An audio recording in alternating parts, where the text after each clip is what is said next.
For this introduction.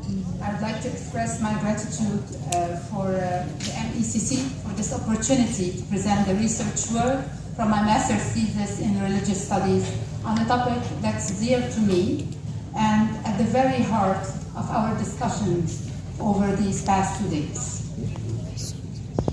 There is a nobility. I will start by citing Pope Francis' Laudato Si encyclical 2:11. There is a nobility in the duty to care for creation through little daily actions, and it's wonderful how education can bring about real changes in lifestyle. What would be the outline of today's presentation? First of all, I will start with the context of the study and the problem statement of my thesis, the research question, the research statements, the methodology used, as well as the results and findings, some of the results, of course, and conclusion and future research and work. So what could be the context of the study? It's not something new for our today's talk and not something new for the Catholic Church, in which I would cite as well along all the way Laudato Si and Laudato Dio. The contemporary world is undergoing a series of catastrophic environmental changes. How did humanity, to whom God entrusted the responsibility of nature from the beginning of creation, transform into an enemy of the earth? Faced with ecological threats, the issue of the future of humanity is proposed in terms of survival. The question of ecology extends beyond scientific research to the proper management of the Earth's resources. Since the Vatican II Council, the Church's reflection about nature conservation have become increasingly essential elements and signs of our time, and major concerns in this regard have emerged in Catholic social teaching, defining the relationship between man and the world as an essential element of human identity. My research question is: how can theological, educational, and eco-spiritual perspectives inspired by Pope Francis' encyclical Laudato Si be effectively harnessed to address contemporary environmental challenges? In other words, what role does the Church play through the encyclical Laudato Si in Lebanese Catholic universities to restore the designation of man as God's steward over the common home? For this matter, 2 research statements were launched. First, collaboration, solidarity, and the pursuit of the common good are essential to address today's ecological and environmental challenges. H2, promoting a new way of life and a new spirituality through ecological education in various educational institutions appears as a privileged sector for ecological education. to dig more into the encyclical, it situates human life in an intertwined relationship with God, our neighbor, and the earth itself. Caring for Mother Earth is a shared responsibility because it's our common home. So the role of education in personal development and the educational role of the Church through the encyclical Laudato Si was the main focus of my research throughout the whole 2 years of my studies. And moreover, practical application and possible implementation in Lebanese Catholic universities was my main objective. What was the methodology that I have used for this method? First of all, theological grounding was bypassed, mainly creation theology, liberation theology, patristic theology, and encyclical Laudato Si and Catholic social teaching. All of this leading to the responsibility of humans as co-creators. Then, on the other hand, I took the element of truthful dialogue, and on the foundation level is a constant attention to the poorest. Moreover, within our community, we relied on the gift of Laudato Si and its teaching, namely that creation is a matter of love, that the spirit of life dwells in every living creature, even the smallest. We talked about insects some minutes ago, that the rich and the poor have equal dignity and their rights must be guaranteed. Furthermore, St. Joseph University diverse religious and ethnic landscape is recognized as an ideal backdrop for ecumenical cooperation in addressing environmental issues. The study highlights the shared commitment to caring for the earth and emphasizes the sacredness of creation as a unifying theme across various faith traditions, and the concept of creation as sacred calls for responsible stewardship and an ascetic lifestyle that prioritizes self-control, resource sharing, and simplicity over exploitation. I would not dig more into the research the pastoral action plan that we have conducted, but I put some of the action that might be, and some of them are already conducted in our university. The study addresses the risks of anthropocentrism and advocates recognizing the participation of all living beings in a cosmic liturgy, encouraging individuals to prioritize the well-being of the entire creation over personal gain. The concept of ecological asceticism is explored as a means to combat ecological sin and rampant individualism. Existential ecumenism is highlighted as a pivotal aspect of environmental protection, emphasizing that the ecological crisis is fundamentally a spiritual, ethical problem. To conclude, last but not least, I just have 2 slides. The Laudato Si encyclical gathers the Church teaching most definitively and addresses every person on this planet, having respect for creation and often working with people of other faiths and tending to be independent thinkers to embark on a challenging path, the path of ecological leadership, which requires courage, conviction, and faith to persevere in this path, even in the face of challenges. What could be my future research and future questions?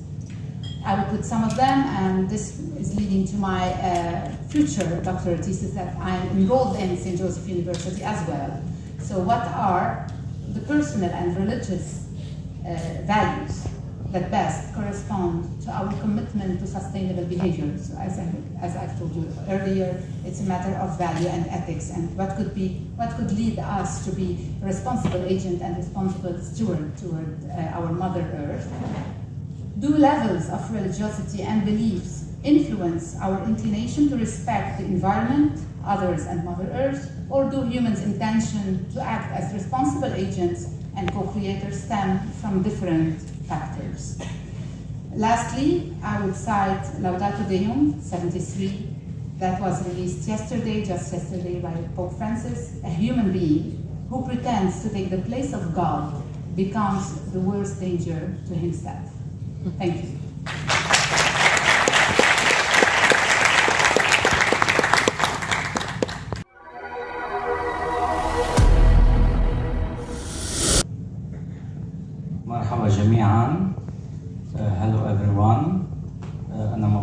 نكون بمجلس كنيسة الأوسط. So happy to be at this stage now in the ecotheological staff. Something I related between the two majors, between agriculture and between theology, the two things that I like from my childhood. Thanks for nearest the School of Theology and to my own church, the Armenian Apostolic Orthodox Church that I serve in, and to Dr. Wilbert Van Sane, my advisor, and Reverend Rima Nasrallah, who encouraged me to my education and to be specifically in this field. My thesis is one of the first works that studied in the world because never ecotheology is studied separately in the Armenian context, and it has it a lot, and it is so common in the customs of the people. So the ecotheology is a growing and increasingly a field of study nowadays in the ecumenism at first and in the world in the same time. The ecology of the Armenian liturgy is closely related to its interweaving with the agricultural calendar. The agricultural calendar helps a lot to reach for good ecotheology in the context of liturgy of the church, especially for Armenians. This study contributes to this field by looking at the Armenian liturgy. It explores the ecological components of the Armenian liturgy in the context of the present ecological crisis. I explore how the relationship between humans, nature, and God is represented in the Armenian liturgical calendar. For this to be systematic in the theological observation, we chose to have the relation between God and creation and human and creation. And we skipped the relation between God and humanity, which is studied a lot. So we adopted a lot of ecological subject coming from the liturgical books, the commentaries of the Holy Fathers, the customs and the popular traditions which has related a lot in the Armenian church. The Armenian people are so attached to its customs where they are in the world. Either it is not so known as detail what the significance of that, but it is so attached for the people, and every season and every feast was layered by and labeled by its popular custom. Okay, so we are seeing the index.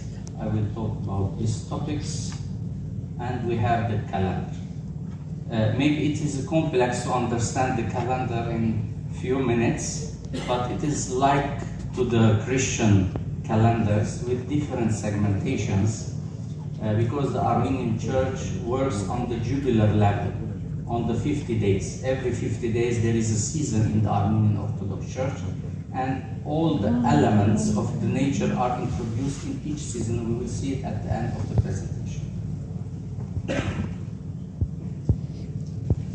So this calendar will make the liturgy very relevant to the agricultural communities at first, because the people was at first farmers, then they be citizens of the cities.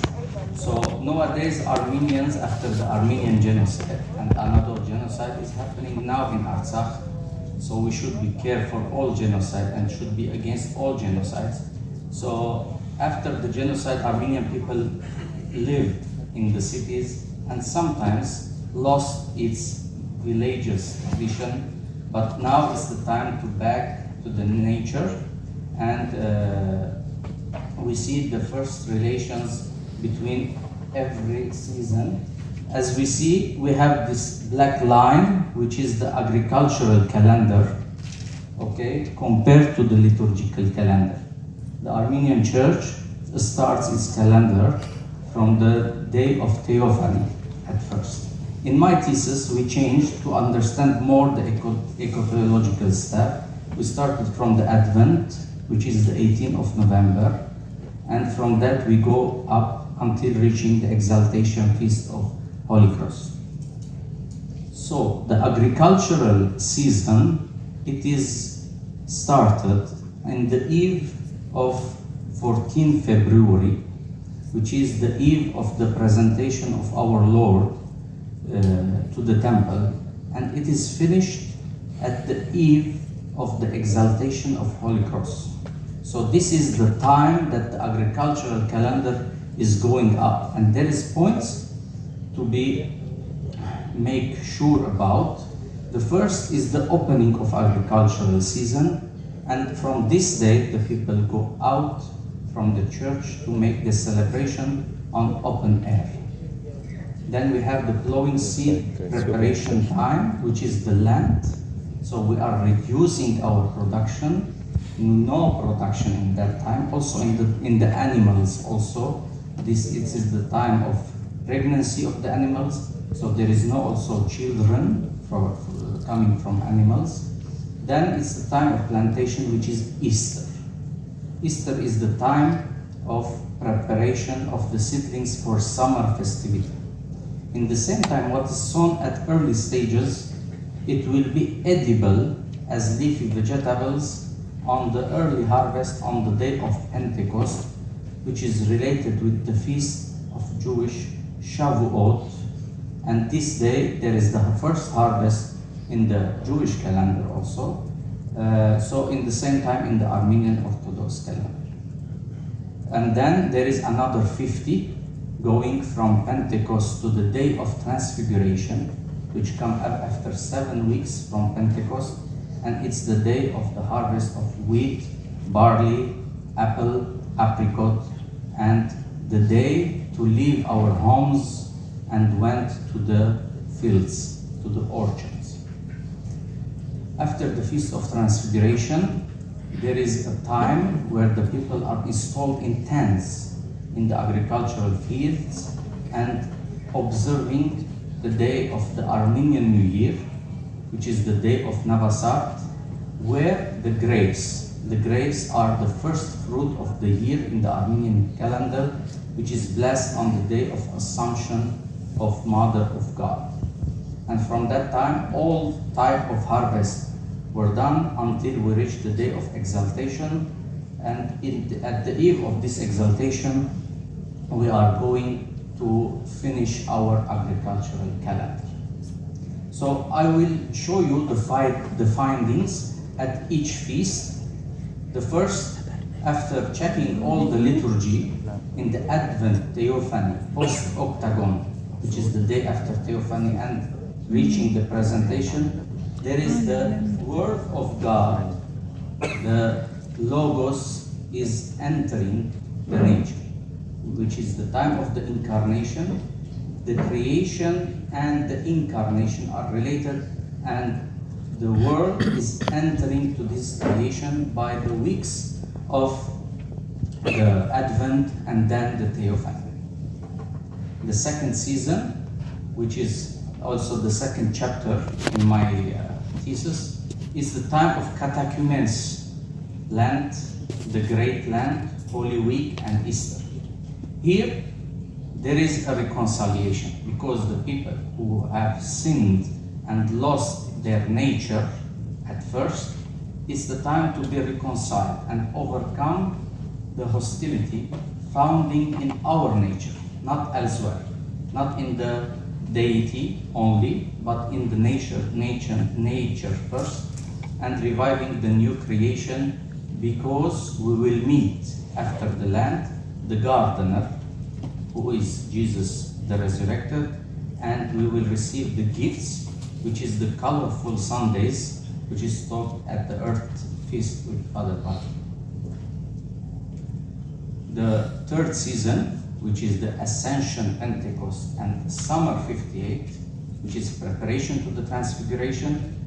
Here, the reign of Christ is in the atmosphere, and God is in the wind, and it is beloved, and the intercession there is between earth and heaven, as said in the hymns. The summer festivity, which is the unification of three feasts, Transfiguration, Navasart, and Assumption. Here there is the celebration of the nature, what we are and how the incarnate Lord, it is present with its people, within the people, being the vineyard and giving the grapes, the fruits of his vineyard.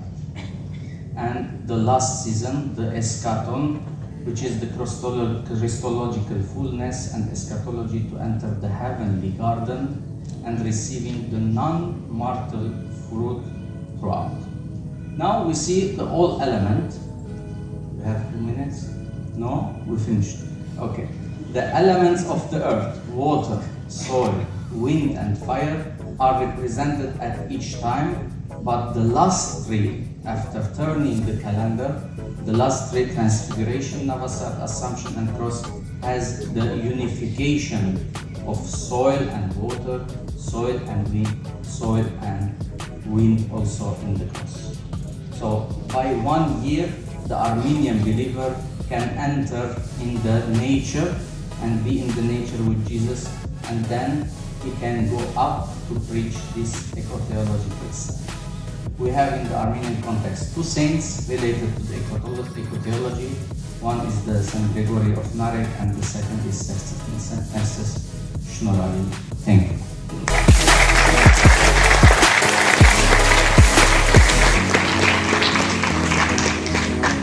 أحبائي خاصة الطلاب يمكن شفتوا إنه إحنا قادرين إنه نكون عم نعمل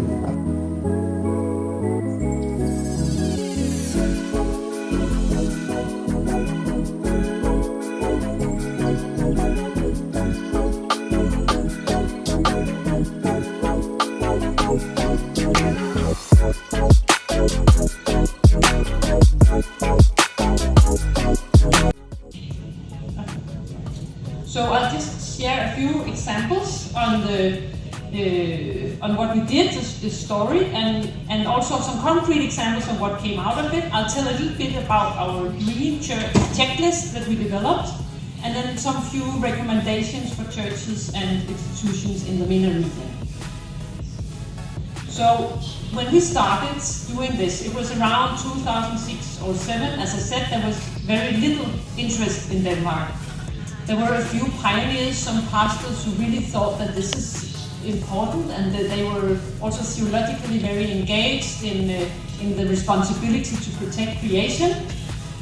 But it was not a widespread thing. So we had to start from somewhere, and we started the ones we were there around the table, and we looked to our Nordic neighbors. We found some inspiration in Norway and in Sweden also, and we found inspiration from something called the European Christian Environmental Network, which has developed worked on this issue from a Christian point of departure for many years.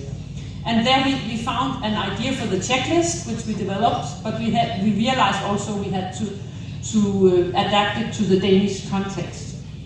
And we established a small working group, which was ecumenical, even though the majority of the Danes are in the Lutheran Church.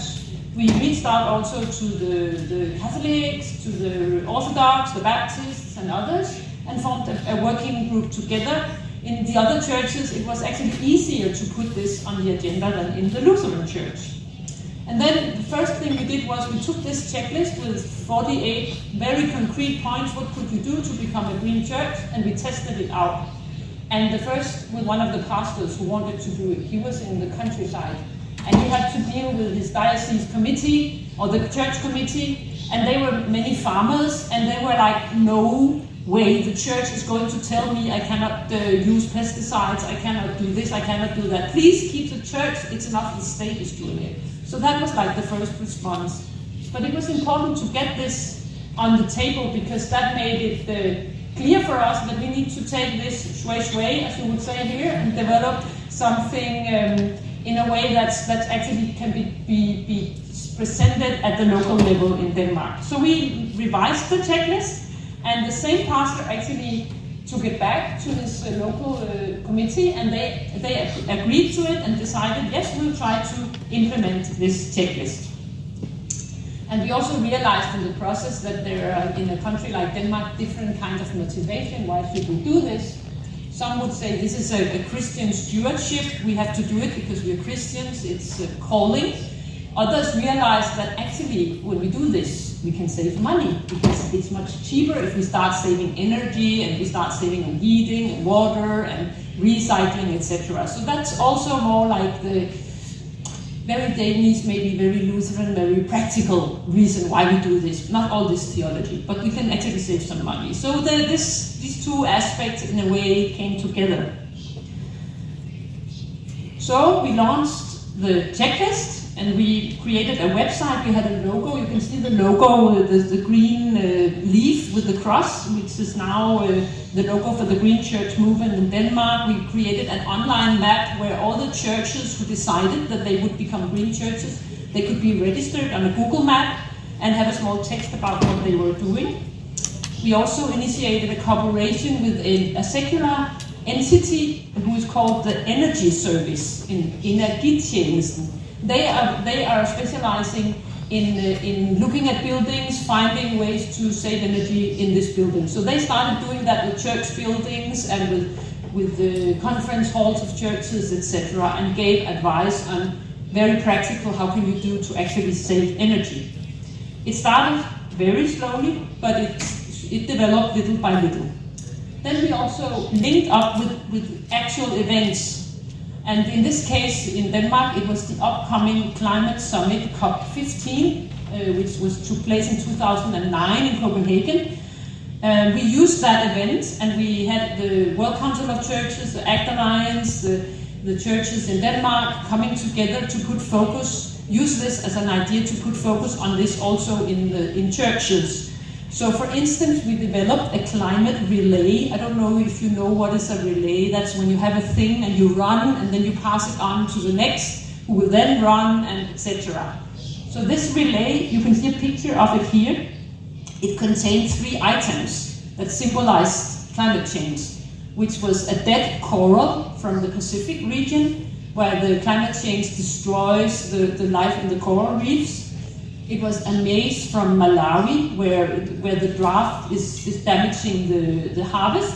And then it was a stone from Greenland that has come to the earth, to the surface, because the ice was melting. So these 3 symbols, we put them in a box, and we gave some ideas how to use this in a liturgy service in different churches, and then we sent it out, and it moved from one church to the other, and help churches talk about climate change and be concrete about the effect of climate change. We also initiated a climate bell ringing, 350 chimes of the bell to symbolize the safe level of CO2 in the atmosphere, which is 350 parts per million or something like that. And we tried to do that during the climate summit in Copenhagen, and also a global. There was in different continents other churches joining in for this as well. So today it developed and it grew. It started slowly, as I showed. Today we have 364 local churches, 17 organizations, 80 church yards, because we also started looking at the how to use the land. 4 Christian schools, and also the overall level of the church, the official level, have picked up and created something called the Green Transition of the Danish Lutheran Church. Not all of them know about the already existing Green Church, but I'm sure it laid the ground. So, if I have time still, yes, I'll just very quickly talk about some of the points on this checklist I mentioned. It contains, the idea is there are 48 points. If you can check 25, you can call yourself Green Church. It's pretty simple, and it's under different headlines with very concrete suggestions. So, of course, the first would be church life, and where do we as churches have something special to contribute? This could be having a celebration, a mass in the open air, maybe in connection with harvest celebrations. Of course, observe the season of creation, use it in the church teaching, Sunday school, sermons, prayers, etc. It's really important, as I told the example of having a pastor who took it on and really created the local ownership and adapt to the local context. So take the ideas you can use and skip the rest of them. Maybe it helped creating an ecumenical green church committee like we did in Denmark. It could be in MENA or just in Lebanon, etc. But avoid bureaucracy, make it easy. Make the doorstep low so it's easy to join. Think both bottom up and top down. So make sure that the grassroots are in, that there's a lot of activity, but also to get some buy-in from the bishops or others who have a big say in this. Let the active be active. Sometimes we can have some people who want to do something and others, you can't do this because in paragraph this and that it's not possible. Don't let the showstoppers stop the show.